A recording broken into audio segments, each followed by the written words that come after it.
अभी आपको बताएं कि मुल्क में महंगाई की शरह में 0.52% कमी। हफ्तावार बुनियादों पर महंगाई के आदाद और शुमार जारी कर दिए गए हैं। महंगाई की मजमूई शरह 12.72% रिकॉर्ड की गई है। इदारा शुमारियात के मुताबिक 17 अशिया कीमतों में इजाफा हुआ, 15 में कमी रिकॉर्ड की गई है। इस बारे से मजीद जान लेते हैं नुमाइंदा बोल न्यूज़ उमर हयात खान से। जी उमर हयात खान, आगाह कीजिएगा, 0.52% कमी रिकॉर्ड की गई है।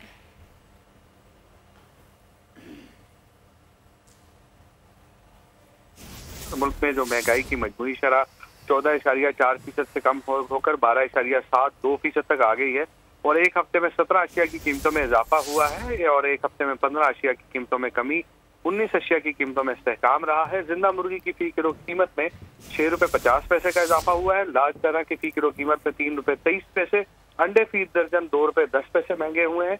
लहसुन की जो फी किलो कीमत है उसमें 3 रुपए 29 पैसे का इजाफा हुआ है। इसके साथ साथ एक हफ्ते में चावल, दूध, दही, मटन, बीफ महंगी होने वाली अशिया में शामिल है और एक हफ्ते में पेट्रोल 10 रुपए, हाई स्पीड डीजल जो है वो 13 रुपए तक सस्ता हुआ है। एक हफ्ते में प्याज की फी किलो कीमत में 7 रुपए तक की कमी हुई है और एक हफ्ते में टमाटर की फी किलो कीमत में 3 रुपए 70 पैसे की कमी हुई है और एक हफ्ते में चीनी जो है वो 1 रुपए फी किलो सस्ती हुई है। LPG का घरेलू सिलेंडर 18 रुपए तक सस्ता हुआ है। दाल, मूंग दाल, माश, आलू, आटा, सिगरेट सस्ती होने वाली अशिया में शामिल है। जी उमर हयात खान अपडेट कर रहे थे, आपका शुक्रिया। सब्सक्राइब करें और बेल दबाएं ताकि कोई खबर रह न जाए।